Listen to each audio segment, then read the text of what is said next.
But welcome back to our fifth series with Dr. Andreas Stamatis in our Cardinal Strong Wellness series. And Andreas has been bringing us through the psychological skills training.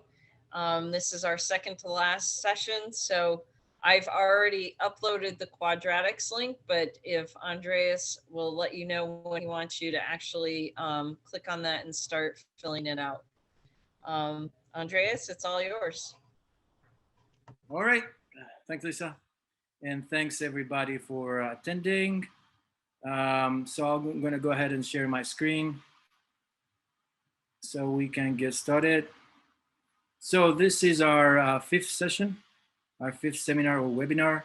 And we are going to talk about the last two key dimensions of mental toughness.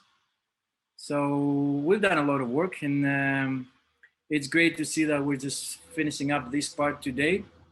The last two are generalized self-efficacy and overcoming adversity. All right, so I always start with some standard slides. So here we have our general timeline, right? These are objectives again. We did one in December, one in January, one in February, last month, and here we are right now with the fifth session, and we're gonna have another one in April 20th, right, Lisa? If I remember well. So that's the timeline, and that's today's agenda. 3 parts. 2 of those parts have to do with you directly. So the very first part, we have to do some assessments. And then I'm gonna talk about these 2 things, generalized self-efficacy and facing adversity. And then we have some more assessments at the very end. Always I'm talking about the link, the code. Lisa has already put the code in the chat room, so you can find it, the link, I'm sorry. The link, the Qualtrics link, so you can click on it. When you go in there, you have to put your code. And again, your code is the first letter of your first name, A for me, for Andreas, the last 4 digits of your cell phone number. Mine is 3477. And the first letter of your last name, S for me because of Stamatis. So that's my code. Put in your code, the same code that you're putting every time. And then you have 3 things. If you have done demographics before, do not do them again. If this is your first time, please fill out the demographics as well. And then you have 4 questions. The first 2 is about rating your knowledge of generalized self-efficacy and facing adversity, and then assessing your levels of these 2 constructs. Before you do that, there's going to be the consent form, and it's going to ask you to agree. So you have to agree before you do anything else. And then we have again the seminar, and then at the very end, you'll do something very similar with the second link that Lisa again is going to put in the chat. So if we're ready, let's go ahead. I'll give you 5 minutes. That's more than enough. And once we're done with that, I'll start with the presentation. So click on that link in the chat, accept the consent form, put your code, and go from there. I'll talk to you again in 5 minutes. Thanks.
If you just logged on, there's a link in the chat. Click on it and answer the questions, please.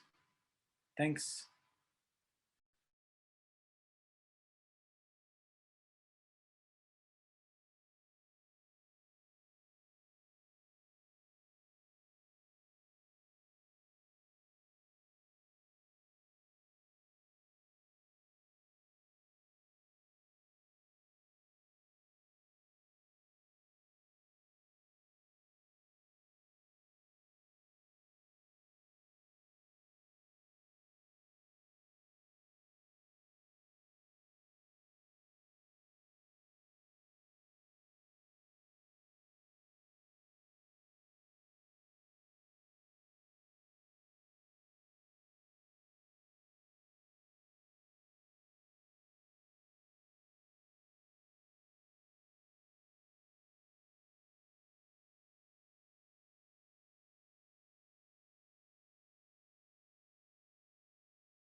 All right. Um, if we're good with that, if you have any issues, you just let us know through the chat room. Um, so if we're good with this, I'm gonna go ahead and start with the presentation. All right. So this is a recap. This is a definition of mental toughness. And this is the operational definition at the bottom. It is a personal capacity. It can be developed. It is conceptualized as a caravan of resources, and that's what we're doing every time. We're breaking down two of those every time we are meeting. And those resources have common grounds, and that's why they assimilate over time and they become one thing: mental toughness. So we're starting with these two, and then we move to these two. Last time we did success mindset and context knowledge, which means that today we're left with generalized self-efficacy and overcoming adversity. All right, so let's start. Two things. Let's start with generalized self-efficacy. We're going to define it. And then we're going to see why this is so important. We're going to use some sources, the sources of self-efficacy, and also the processes of self-efficacy. At the very end, we're going to see how our perception of efficacy, our own perception of efficacy, changes throughout our lifespan. I'm not going to talk about adversity right now. I'm going to talk once we're done with generalized self-efficacy. All right. So what is it? This is a definition, a belief in your abilities to achieve success in your achievement context. And if we want to see it operationally, it defines how people feel, reason, encourage themselves, and act. Okay. So why do we care so much? We care so much because if you have high self-efficacy, which means you have a high level of belief in your own abilities to achieve success, that leads to higher personal or more personal achievements, less stress, and lower susceptibility to depression. And if we see it in athletes, because you are athletes, higher self-efficacy means higher aspirations and stronger commitment to goals compared to those who have lower self-efficacy. And this is how we're going to talk about it today. Again, a lot of information that I'm trying to combine and simplify and include in one presentation. We're going to talk about the sources, the processes that self-efficacy is going through to, as we see, change the way we feel, we reason, we encourage ourselves and act. And then we're going to go over our lifespan and see how it fluctuates and why. All right.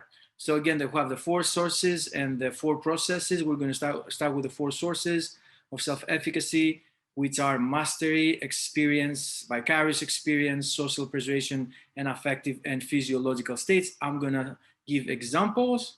And if you have any questions, just let me know, turn on your mic or ask your question through the chat room. All right, the sources of self-efficacy. So how you can increase your self-efficacy. Success builds self-efficacy while failure undermines it. So imagine you start your season, right? You win game after game after game. What's going to happen in your belief of your own capabilities? It's going to go up, right? So, and as that's going up, you can face adversity even better, which will bring even higher levels of self-efficacy. Now, let's go to number 2. Have you ever thought about somebody, right, who, let's say, did something that you want to do and that has inspired you to do the same? So you believe that you can do the same.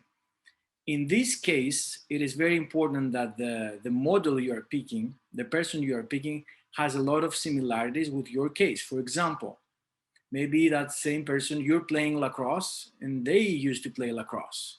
They're from the same town, they have the same background, and they are D1 champions now. So you read their story, you know their story, and that increases your self-efficacy because you believe that you can do the same, okay? And that's called modeling in psychology. Social persuasion. Have you ever had a talk from your coach? Let's say it is before the second half and you're behind and your coach is telling you all the right things and increases your belief in your own abilities and decreases your self-doubt, and you go out there and through that persuasion, you believe in you way more. Of course, in this case, we're talking about realistic verbal persuasion. We're not talking about me telling you, you can do it, you can jump off this building, you'll survive. I'm not talking about something like this. We're talking about something realistic. And we're also talking about me using a language that really has a meaning for you. I know the audience as your coach. And then we have affective and physiological states. It's about how there's a challenge in front of you, a game or a critical shot, and you can feel your heart rate is going up. How are you going to interpret that? And how are you going to control it if you need to? So by doing that, you see the shot as something that is more positive than negative, and that increases your self-efficacy. So, for example, you're feeling arousal, but you are perceiving it as something positive and not as something negative. All right. Let's talk about the mediating processes. So, if you have high self-efficacy, that will affect the way you think. And by affecting the way you think, you're going to pick the more challenging goal. you're gonna commit harder to that goal. So that's one way self-efficacy works. Also, if you have high self-efficacy, you will have higher motivation. Example, there's a critical study that you need to take. The more you think that you can make it, the more motivated you're going to be to actually go for it, right? Affective processes. How are you going to perceive your coping capabilities when something is challenging, something that creates stress and depression? So here uh, is not the stressful conditions per se. It's more about your perceived ability or inability to manage them that makes most of the difference, right? And then selection process. The higher your self-efficacy, the different the selections you make. So here you go again for more goals. You go for more challenging goals. You have more interest. You prepare for those goals better. So again, that's another way that self-efficacy works. All right, let's talk about the last thing that I have to do concerning self-efficacy, and it is how it changes throughout our life. So, in the beginning, the newborn has no sense of self, and slowly infants become more observant to their own behavior, and at the end, they have a distinct representation of who they are and what they can do. Now, then we're talking about children. Young children must eventually gain knowledge of their own capabilities, and that happens through some exploratory activities centered in the family.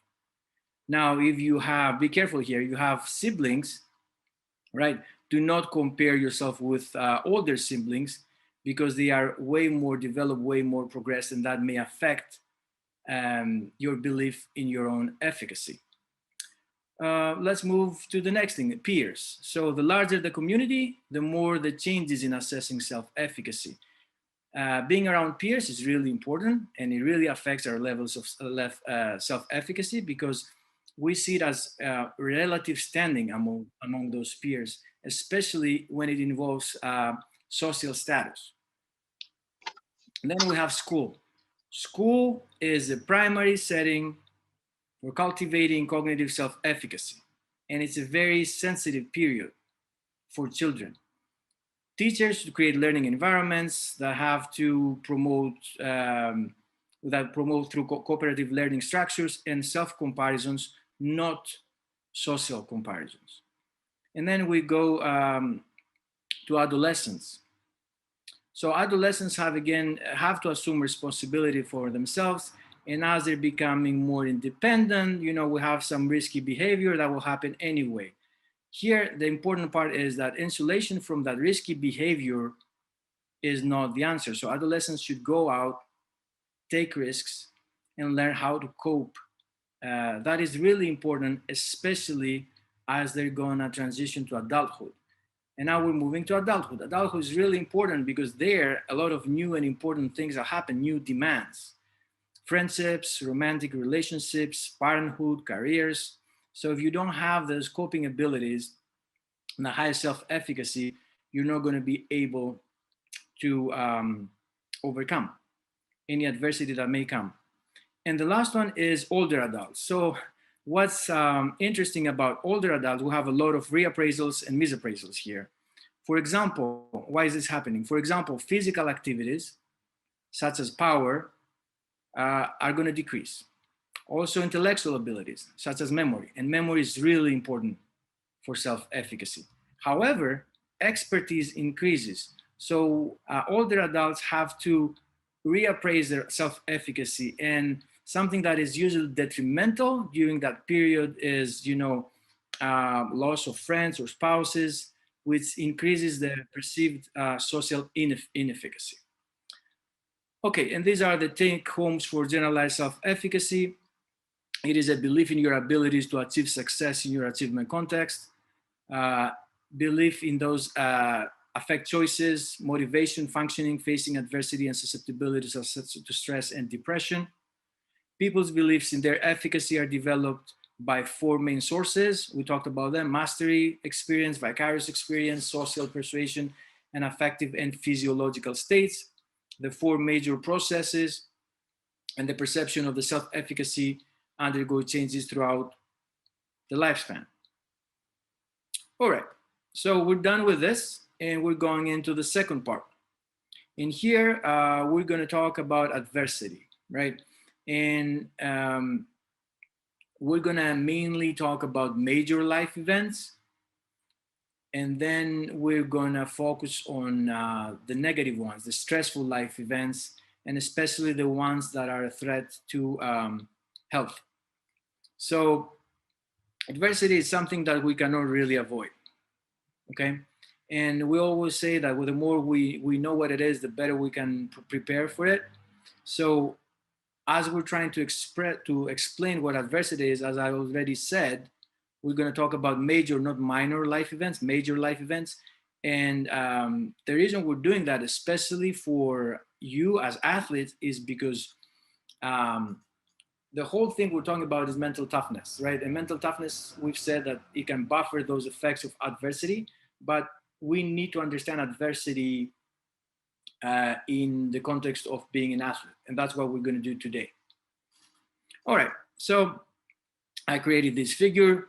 This is the operational definition of MLE. Major life events are clearly timed, disrupt routines, and are perceived as personally significant and memorable by those who experience them.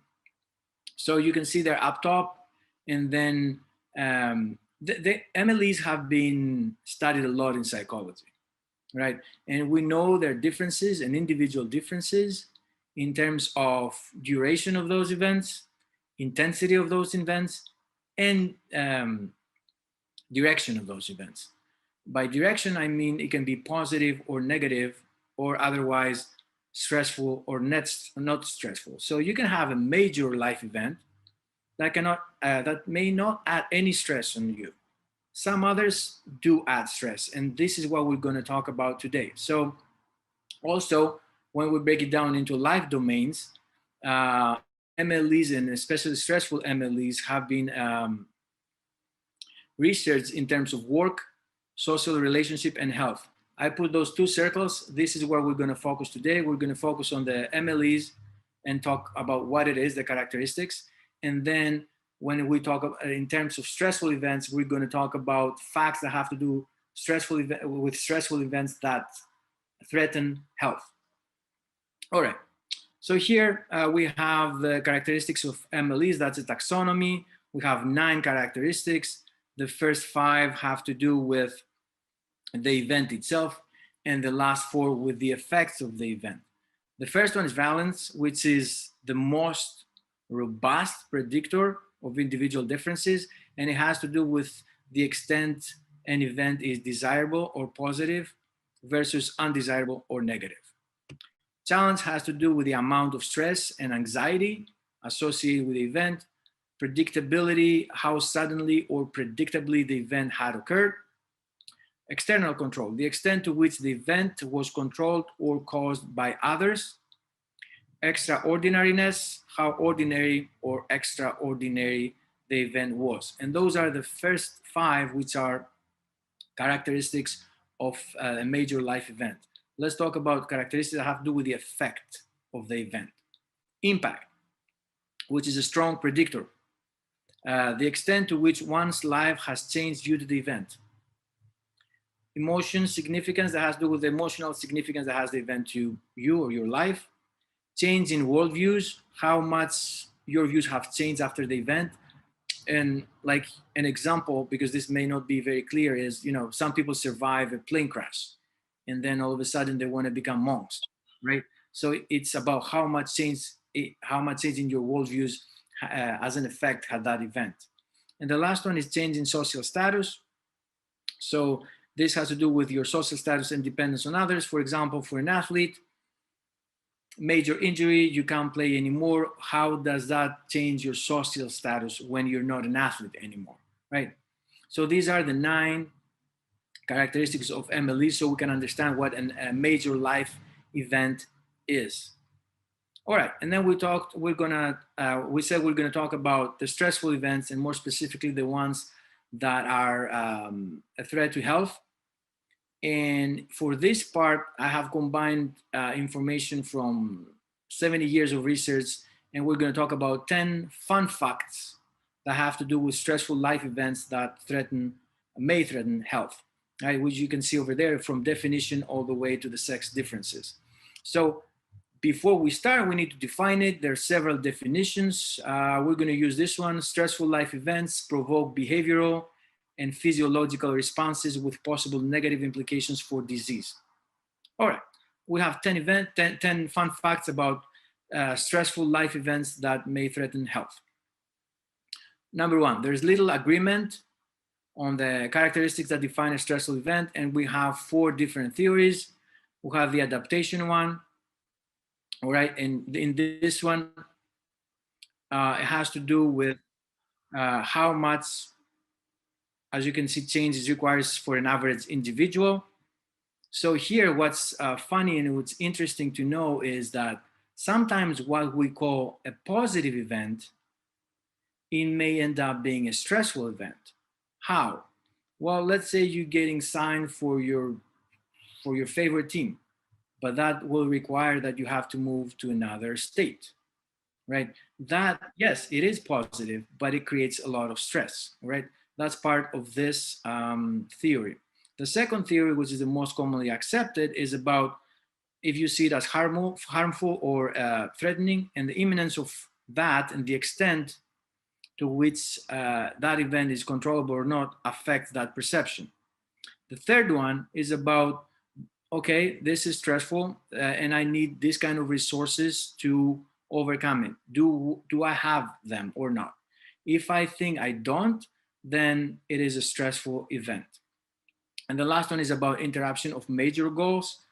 And when we talk about major goals, we're talking about goals that that are important in terms of identity, self-esteem, social status, physical well-being, and so on. Second fun fact, stressful events can impact most diseases, all right? How? There are different theories behind that. So we have affect regulation. So you have, an event can create anxiety, and anxiety can impact a disease. An event can create a health behavior. So if you get injured, you don't exercise, that will create or impact, actually not create a disease. We have hormones that we secrete like cortisol, very catabolic, right? Or other things that have to do with our nervous system, such as heightened sympathetic nervous system because of a stressful event. And we have a lot of data. Stressful events are associated with depression, CVD, infectious diseases, and cancer. Another fact, most people exposed to stressful events or traumatic events do not get sick. So stressful events, yes, they can impair health. But the majority of people, when something happens, will not get sick, whether we're talking about normative stressful events, something we expect like getting injured at some point in your career, right? Or something less common, getting injured that much that you have to stop playing. So you're a football player, because of concussions, you get TBI, you're out, right? So this is important for us because we're talking about mental toughness. Some stressful events do not have the same effect on people. And one explanation is because they are more resilient. So, for example, they have higher levels of mental toughness. And that's why we're also here and we're talking about these things. The fourth fact, stressful events do not fall randomly from the sky. So yes, we have natural disasters, but this fact here shows us we can control some of the stressful events. So think about it as we talk about that. So in which kind of environment are you putting yourself? What kind of personal characteristics you may have? We talked about pessimism, right? Pessimism is associated with more stressful events than optimism. Now, if you choose the wrong team, that may put you in a situation that stressful events may happen, but that was your choice to go into that team. And if you see it in terms of sequences, right, a wrong team may lead to you getting dropped, right? But there was a part that you could have controlled. Or we're talking, so that's another interesting thing, something that happens to you or somebody close to you may affect other people in your family. So we have chronic unemployment affects the children, right? So that's another thing we need to think about this, that we can control and it's not all random. Fact 5, stressful events may not cause disease for healthy people.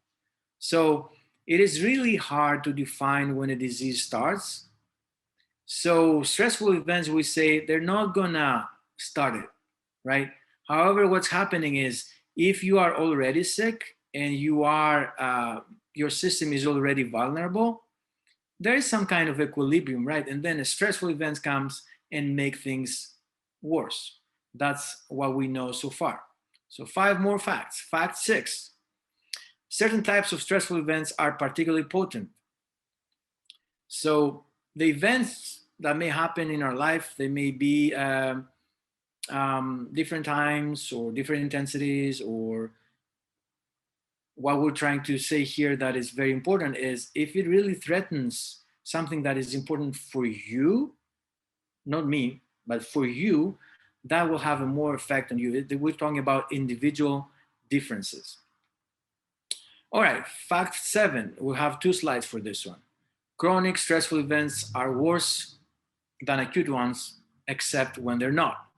So in general, we say that the higher the probability, the longer the exposure, the higher the probability of a stressor being present at times of vulnerability. And this has to do with timing. We're going to talk about timing in fact 9. But also, the longer the exposure, the more the wear and the tear of the body, in terms of we have more permanent changes in the emotional, physiological, and behavioral responses. 2 things are important here, and you need to remember. Duration, when we talk about duration, yes, we can talk about chronic stressors, right? There's a torn ACL, and that's a disability, you can't play, that's a chronic stressor that really affects you. Also, we have intermittent ones. So you may have an injury that comes and goes and comes and goes and comes and goes. That's again considered chronic. That will affect again your performance, right? And also, again, we can see it in terms of having more than one event may trigger other events. So you lose your job. Let's say you were working for a professional team, right? You're playing for a professional team. You get dropped. That leads to a divorce, which leads to alcoholism, and that leads to CKD. So that's again something that we consider as chronic stressful event. One more thing, 2 more things about chronic events.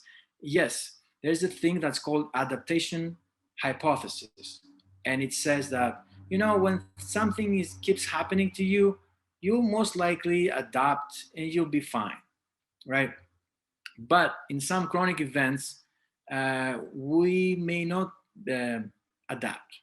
An example is the intermittent events that I talked about before, like something coming and going, and again, it inhibits habituation, so it inhibits adaptation. And yes, acute events matter. Yes, it's something that happens instantly, but we need to think of them not only about the actual event, right? Okay, I had an injury. Acute events may have chronic side effects, right? Chronic side effects in terms of appraisal process, affective responses, physical effects. Yes, I get injured today, but for how long is this going to affect me? If it's going to affect me for a long time, that injury is considered a chronic stressful event. Fact number 8, multiple events may be more potent than individual ones or may not. So here we don't have a lot of information. In general, we say yes, the more events, the greater the risk, but we don't really know if those events have to be, how major they have to be in order to add on our stress, if they need to go over a specific threshold to be considered that they add on our stress, or if they have to be happening at the same time and in a way they have to be connected, like clustered together. So you're getting dropped from a team, then you have to move away. So now we have two events that are coming together. So this is a multiple event, but it's a cluster one. Fact number 9, stressful events vary in frequency and potency as a function of where an individual is in the life course. And this is about timing. Timing is very important, okay? And I give here an example of losing an important penalty kick in soccer, right? We expect this will happen, right? But what if it happens in the very first important penalty kick that you will be assigned? How is that going to affect you? Would that be different if you lost the 11th or the 20th instead of just the first one? Probably yes. Also, there are sensitive periods. Kids, children, if events happen, like, okay, you expect the death of a parent. It will happen eventually, right? When you are 70 years old. But if it happens way earlier, that will have more potency as an effect. And the last fact is that different types of stressful events influence men and women. So men and women, if we see them in terms of gender, they're different. And because they're different, they will be exposed to different stressful events. And I give some examples here. So the best example that we have is the differential vulnerability in depression risk. We do know that women have higher. And that's about it, about overcoming adversity. These are the take-home points. Empty can buffer the deleterious effects of adversity while in pursuit of goals. The more we understand what adversity is, the better we can prepare for it. These are the characteristic ones, the characteristic of major life events. There are 9. Balance, challenge, predictability, external control, and extraordinariness have to do with the event. And the last 4, impact, emotional significance, change in worldviews, and change in social status have to do with the effect of the event. Major life events can be positive or negative, and stressful life events predict increases in severity and progression of several diseases. All right, so I'm done with my presentation. I hope you liked it. So we're moving into the third part, which is you again. Lisa is gonna put the link. She has already done it, I think. Put the link in the chat, click on it, put the code again. There are no demographics this time, just 4 questions. And we would like to know to rate yourselves and assess yourselves. So I'm gonna give you 2 minutes. Thank you.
All right, if everybody's ready, we can finish this up. If not, just let us know through the chat if you have any issues. So we're done with third part. These are again the ways you can communicate with me. I want to thank everybody who's here and who participated, especially Lisa for organizing all this. It's been again a pleasure. Andreas, thank you very much. I know there's a lot of time and effort that you've put into it. And as we said, we're going to try to get a different time slot so that our turnout will be a little bit better. Certainly right now with life, your major life events, COVID's really turned our athletics upside down, whether we're in season right now, the constant changing back and forth. So having the skill set to be able to handle it is critical. Our next presentation is April 20th. It'll be the final. And again, we're going to try to move the time so that it doesn't conflict with class schedules and whatnot. I want to thank everybody that's joined tonight. And Andreas, again, special thanks. I know so much work went into this. Really appreciate your time. Of course. Thank you, everybody. Everyone. Thanks, Andres. Thank you.